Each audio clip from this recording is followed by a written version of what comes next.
following is an exclusive presentation of Ravens Productions.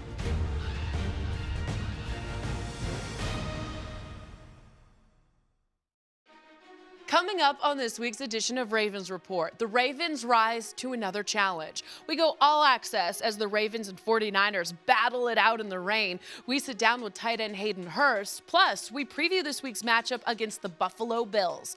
All of that and more on this week's Ravens Report. 15-10-5, touchdown Ravens. They are dancing in the aisles. Oh, what a scene we have at M&T. Ravens on 3, 1, 2, 3. Welcome to this week's edition of Ravens Report. From the Under Armour Performance Center, I'm Erin Hawksworth. Riding a franchise record 8-game winning streak, the 10-2 Baltimore Ravens travel to Buffalo this week to battle the Bills. But before we preview Sunday's game, let's look back at one of the games of the year as the Ravens beat the 49ers. The Ravens relied on Lamar Jackson and another clutch kick from Justin Tucker to get a win against a tough San Francisco defense. It was cold and rainy at M&T Bank Stadium as two of the best teams in the NFL battled it out in an old-school heavyweight showdown. On a wet, rainy, windy Sunday for Week 13 between two of the NFL's heavyweights, the 9-2 Ravens, the 10-1 49ers. So Jimmy Garoppolo and the 49ers will have the ball first, as Jimmy Garoppolo hits a 30-yard conversion and the 49ers have a first down. 49ers on the opening drive. Garoppolo on 4th and 2. Wants to throw, has time. Lob down the far sideline. It is caught for a touchdown. Deebo Samuel. I'm trying to find by the time I found it. I saw the ball, I'm like, that was just too much to be trying to turn around.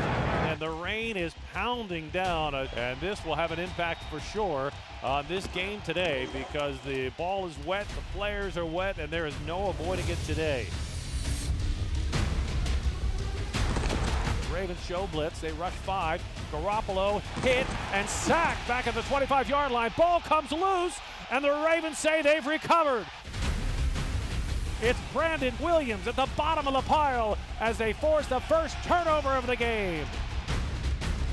Great job, great job, Michael, great job. And Lamar Jackson and the Ravens will have the ball. Jackson fakes the handoff, throws down the middle. He's got his big tight end. Mark Andrews reaches up and makes the touchdown catch. What an athletic move in the rain as Mark Andrews reaches back, holds onto the ball, and tumbles in for 6. Let's go! Great job of looking it in and finishing the catch. As soon as we went to the zone fake, they all came down. Yep. It's the Ravens with the top scoring offense, the 49ers with the top defense. Something's going to give today. That's good for 11 yards and a Ravens first down. Jackson will keep it. Bounces to the outside with a silky move as Lamar Jackson left one 49er player completely without his cleats. Now Jackson backs away, sets into pistol, takes the snap, gives it, fakes it, keeps it, scores! Lamar Jackson, masterful with the ball skills, fools everyone, including me, and steps in for 6. Good job. Way to run hard. Nice job, Marshall. First time in a couple of months the Ravens have found themselves in a tight game. Jackson fakes it, keeps it, sweeps it to 30, 25, 20, and he's spun down there, loses the ball, and the Niners come up with it. And a great play by Lamar Jackson turns into a turnover.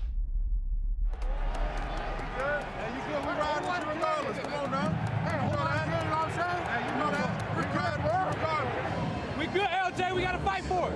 We've been fighting. Now, I got you, bro. This is the kind of game, this point in the season, you really want your team to get into because this is what a playoff game looks like.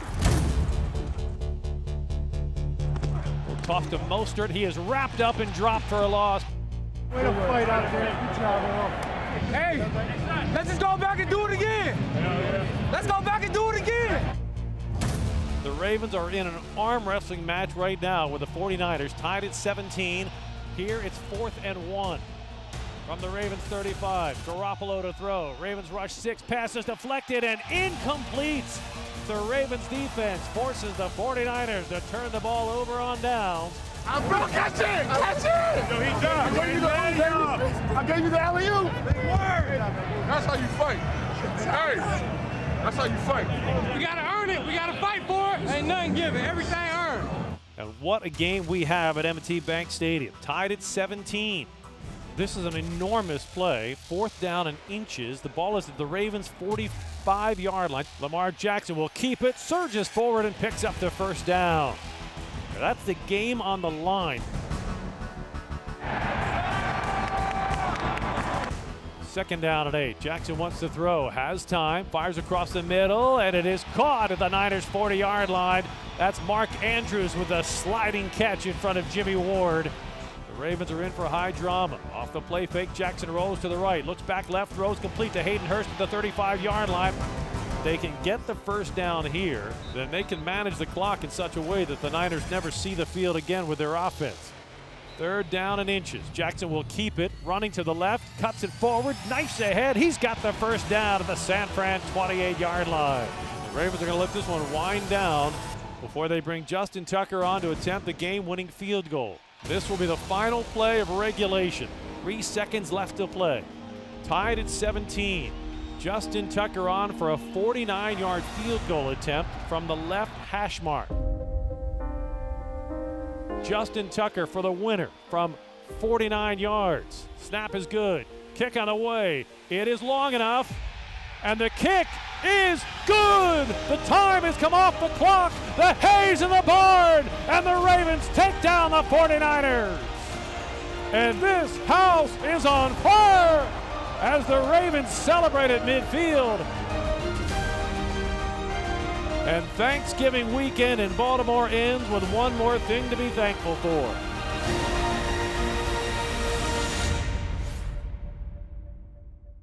Last week's game-winning field goal was the 15th of Justin Tucker's career. It was also his 2nd game-winning field goal this season. Still to come on Ravens Report. Throughout the 2019 season, he's made tough catches when it's mattered most. We sit down with tight end Hayden Hurst out of Sunday's game in Buffalo next.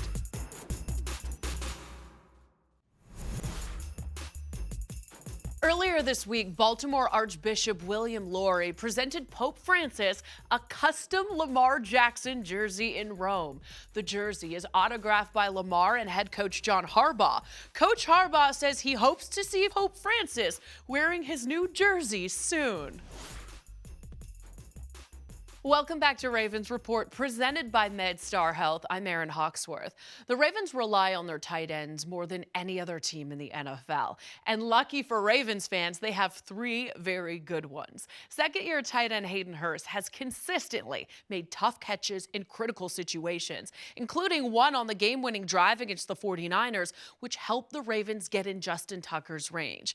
As the Ravens prepare for this week's matchup, Jesse Canuck sits down with Hayden Hurst.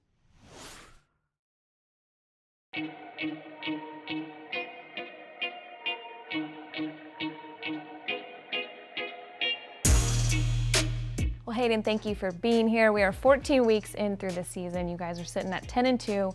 It's your 2nd season as a Raven. What have you seen the biggest difference in yourself going from year 1 to year 2? For me, it's just being comfortable in the offense. There's so many moving parts, with the tight ends. G-Row moves us all over the formations and asks a lot of us, but when he puts that type of confidence in you, it's fun for us because we get to go out there and kind of cut it loose and have fun. And you have literally been with Lamar since day 1. You guys were drafted, same round. Yep. How have you guys kind of grown the last 2 seasons? Yeah, so last year we were roommates, so I got to know Lamar pretty well. He's a really awesome guy. It's fun playing with him. He keeps everything really light. He just treats it like a game, and I think that kind of carries over to the team. We feed off of that energy, and I think we're having a lot of fun right now. I'm sure you've got some good stories on roommates with Lamar Jackson. Oh yeah, I got some good ones. Take us into the tight end room with Mark and Nick. You guys are complimenting each other on the field, off the field, call each other 3 best friends, 3-headed monster. I love it all. Yep. What is this room like? Oh my gosh, it's so fun. Those 2 guys are like my brothers. It makes coming to work pretty easy. And even on the field, we go out there and they make my job a lot easier. If I ever have questions, Nick or Mark, kind of always answers, and we're always giving each other jabs, so it's a fun environment. Y'all have had so many blowouts this season. Last weekend was the closest one yet with this 8-game stretch. What does that give this team, this mentality going into the rest of December with a really close game? You guys pulled it out. I think that's huge for us. It's a young team, and we have been blowing teams out, so it's nice to get kind of a playoff environment game under our belt that we know that we can grind one out when we need to. And all season you've been making critical plays, moving the chains for the team. How do you credit that? Where does that credit go to? The coaches. Bobby kind of keeps me grounded. There's some stuff that I wish kind of would go a little bit differently, but this is my role on this team. I just do whatever I'm asked to do, and that's all I'm going to do. Fourth down catches, third down catches, whenever my number's called, I just want to execute. And what's the message like in these offensive meetings? You guys are again at 10-2, number 1 right now in the AFC. What's been the message? Just take it a week at a time. Every Tuesday we get in there and Harbs, he reiterates that to us. Go 1-0 this week. We're not looking too far ahead. Obviously sitting at 10-2, we know what could be, but we're just focused on going 1-0. And speaking of doing that, this weekend you guys could clinch a playoff spot in Buffalo. How do you stay focused on this game and not get ahead of the bigger picture, which we all want to say those 2 words? Right. Yeah, I think for us it's just focusing on every day in practice. Focus on today, focus on tomorrow, then we get to Buffalo, play our best game of the year, go 1-0, clinch some things, and just keep the ball rolling. Love it. Well, best of luck to you on Sunday, Hayden. Thank you. Appreciate it. It's safe to say that Hayden has become a reliable and trusted weapon for Lamar Jackson this season. Coming up next on Ravens Report. After the win against San Francisco, the Ravens were at Target and Owings Mills for the 15th annual Holiday Helpers hosted by Brandon Carr. We go shopping with the Ravens next.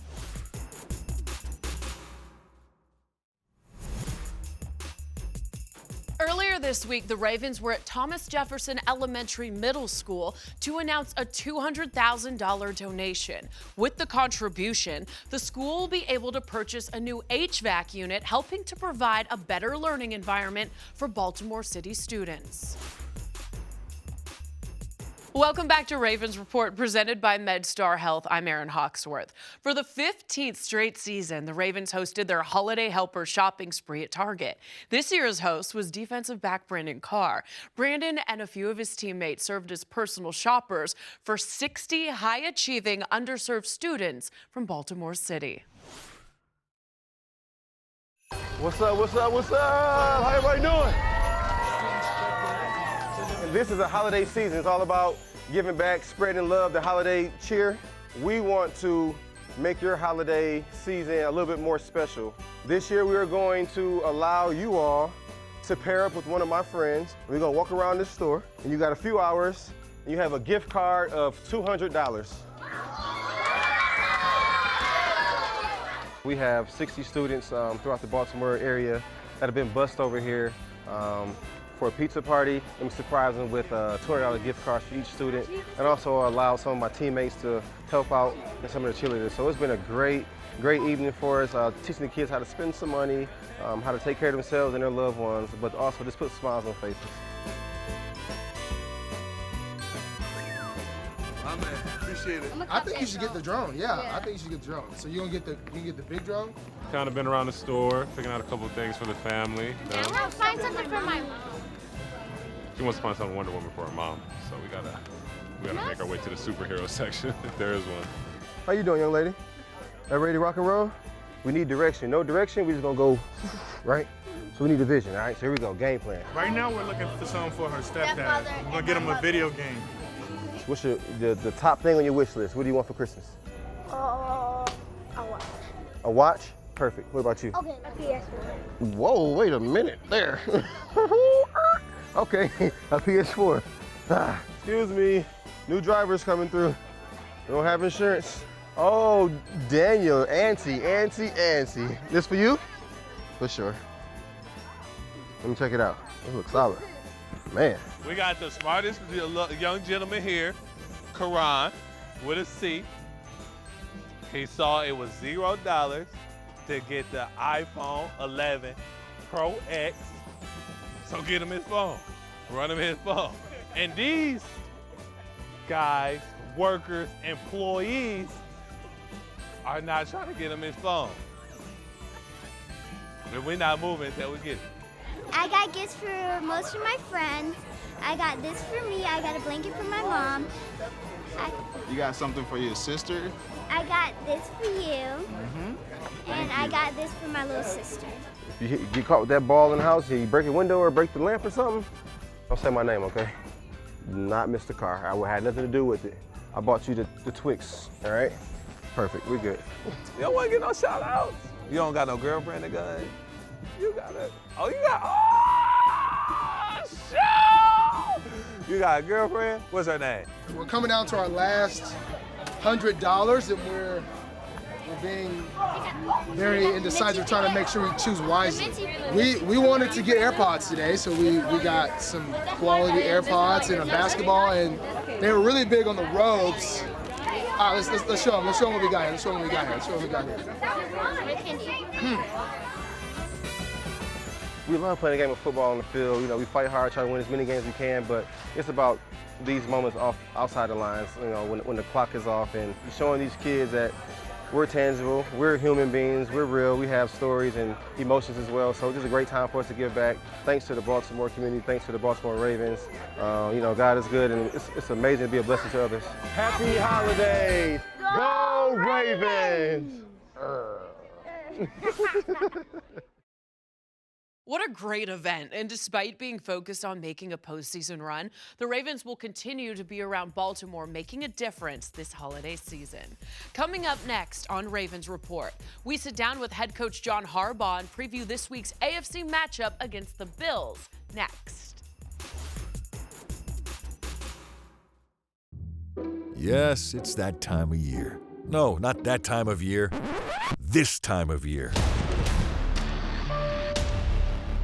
When it's us against the elements. Us versus them. It's December football.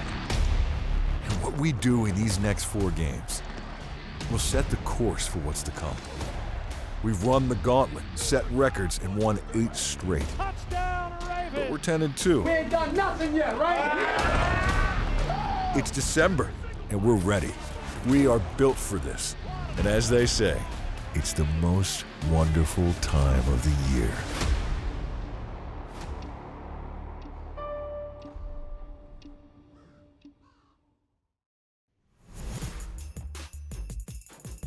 Welcome back to Ravens Report from the Under Armour Performance Center. I'm Erin Hawksworth. The Ravens currently own the AFC's #1 playoff seed and can clinch a playoff berth with a win Sunday in Buffalo.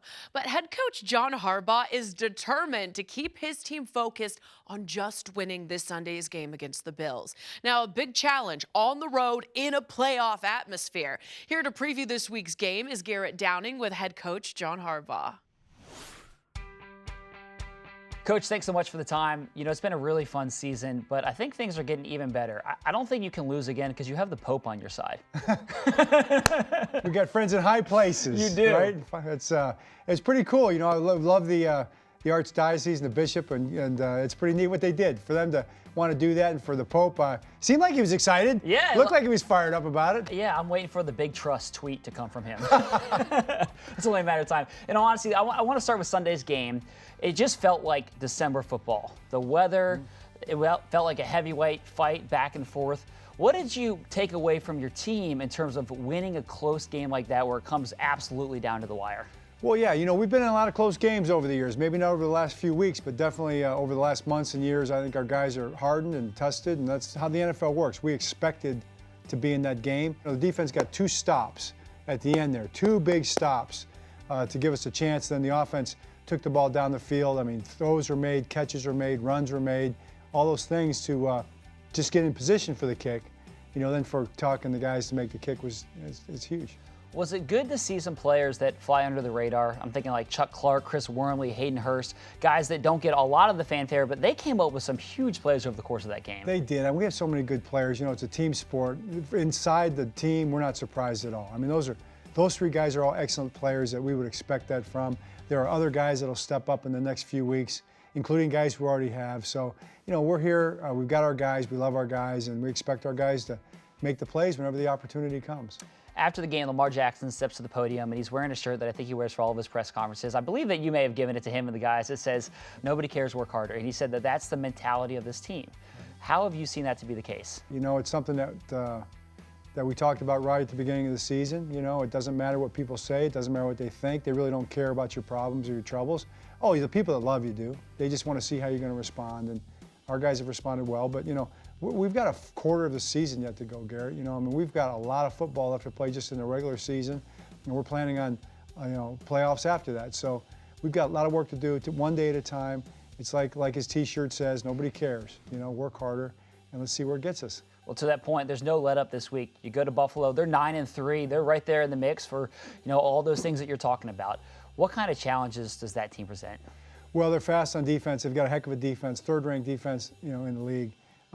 Physical up front, excellent secondary and coverage. That's going to be the #1 challenge. Then they've got a young quarterback. You know, I read where they consider it the biggest game in Buffalo in the last 15 years that they've had. And so, you know, it's just like the Ravens to go walk into an environment like that. So we like being the biggest game the team's had in 15 years, and we'll see how we respond to that. It'll be another challenge for us, big challenge, but also a great opportunity, and we'll try to put our best foot forward. Can't wait for Sunday. Coach, thanks so much for the time. Thanks, Garrett. For the Ravens, everything starts with Lamar Jackson. The Ravens QB has been responsible for an NFL best 32 total touchdowns this season. This week, the Ravens will face another quarterback from the 2018 draft class, Josh Allen. And Buffalo's third-ranked defense is going to be another tough test for the Ravens. It'll be another opportunity for Baltimore to make a statement against an AFC contender. That's it for this week's show. Thank you so much for watching. Be sure to download the Ravens CTV app on Roku and Apple TV to stay on top of all things Ravens. We'll see you next week on Ravens Report.